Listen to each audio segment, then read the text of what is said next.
అదే RTV app వార్తల్ని క్షణాల్లో చదివే అవకాశం ఉంటుంది. ఒక న్యూస్ పేపర్, ఒక టెలివిజన్ ఛానల్ మీ చేతుల్లో ఎప్పుడూ ఉంటాయి. నమస్కారం. నిన్న సాయంత్రం అందాజ 5 గంటల టైంలో ఉడితండా నివాసులైన రత్లావత్ లక్ష్మణ్, ఆయన పెద్ద కొడుకు నరేష్ ఇద్దరు కలిసి మా పోలీస్ స్టేషన్కి వచ్చి, మడుగుల పోలీస్ స్టేషన్కు వాళ్ళ యొక్క చిన్న కుమారుడు రత్లావత్ సురేష్ని తేదీ 13/10/2024 అంటే దసరా అయిన తదుపరి రోజు వాళ్ళ గుడితాండలోని వాళ్ళ ఇంట్లోనే మటన్ కొట్టే ఒక కత్తితోని ఆరుబయట పడుకొని ఉండగా గొంతుపైన 4-5 సార్లు దాడి చేసి చనిపోయిన నిర్ణయించిన తర్వాత వాళ్ళ యొక్క ఆటోలో తీసుకొని వెళ్ళి పక్కనే ఉన్న వాళ్ళ పొలంలో గుంత తీసి పాతి పెట్టాము అని వచ్చి వాళ్ళు స్వయంగా లొంగిపోవడం జరిగింది. దీని విషయంలో నిన్న ఎఫ్ఐఆర్ చేసినాము.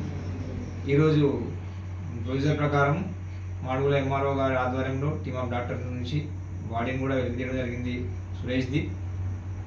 దీని తర్వాత ఈ నిందితులు చెప్పింది అక్కడ జరిగింది, ఆ దెబ్బలు, ఆ ఇంట్లో ఉన్న కత్తి అనేది సీజ్ చేయడం జరిగింది. దాని ప్రకారం ఇన్వెస్టిగేషన్ చేసి ఈరోజు ఈ రత్లావత్ లక్ష్మణ్ అలియాస్ రచ్చు మరియు రత్లావత్ నరేష్ ఇద్దరిని కూడా అరెస్ట్ చేసి రిమాండ్ చేయడం జరిగింది. ఈ హత్యకు ముఖ్య కారణం సురేష్ తనకు రావాల్సిన భూమిని తనకు చట్టబద్ధంగా చేయమని చాలా రోజుల నుంచి వీళ్ళని అడుగుతున్నాడు. వీళ్ళు ఒక్కోసారికి కొద్దిగా వేధించడం జరిగింది. సురేష్కి పెళ్లి కాలేదు.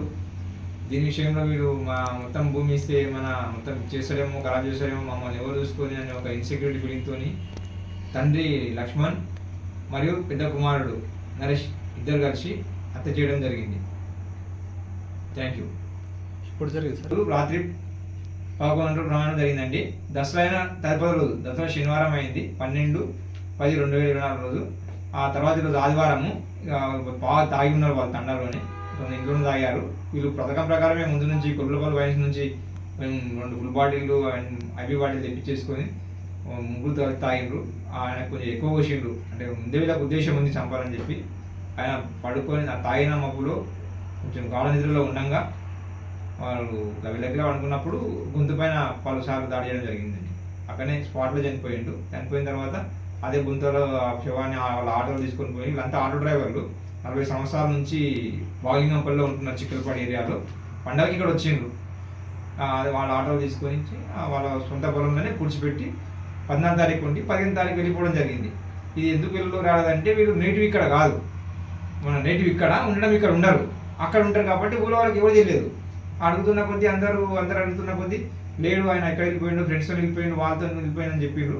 చివరికి సురేష్లో ఫ్రెండ్స్ నరేష్ని పట్టుకొని గట్టిగా అడిగింది అన్నట్టు.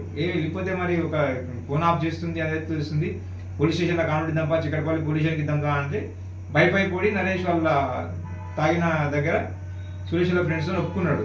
మా తమ్ముడు లేడు, నేను మా నాన్న కలిసి చేసినాము, ఇక పోలీస్ స్టేషన్కి కొద్దిగా లాభము, ఎన్ని రోజులకున్న బయటపడేదే ఇది అంటే వాళ్ళ ఫ్రెండ్స్ వాళ్ళు ఊరు పెద్ద మనుషులు వాళ్ళ సలహా తీసుకొని 5వ తారీఖు రోజు బయటపడేది. ఇది ఇమీడియట్గా 6వ తారీఖు రోజు వచ్చి వాళ్ళ ఊరు పెద్ద మనుషులు వాళ్ళ ఫ్రెండ్స్ వాళ్ళ సలహా మేరకు వచ్చి లొంగిపోవడం జరిగింది. డ్రాయింగ్ వచ్చినందుకు రాజు ప్రకారం వాళ్ళ ఒప్పుకోలు పంచనామా రాసి, ఇద్దరు పర్సనల్ సమక్షంలో ఒప్పుకోలు పంచనామా రాసి ఎఫ్ఐఆర్ చేసి ఈరోజు ప్రాసెస్ ప్రకారం మేము కొత్త చేతుల ప్రకారం ఎంఆర్ఓ గారి ఆధ్వర్యంలో టీమ్ ఆఫ్ డాక్టర్ సమక్షంలో డెడ్ బాడీని వెతికి తీసి దాని ప్రకారం ఇన్వెస్టిగేషన్ చేసి అరెస్ట్ చేయడం జరిగింది. మరిన్ని వీడియోస్ కోసం ఛానల్ ని సబ్స్క్రైబ్ చేయండి, లేటెస్ట్ అప్డేట్స్ కోసం వాట్సాప్ ఛానల్ ని ఫాలో చేయండి అండ్ లింక్ డిస్క్రిప్షన్ లో ఉంది.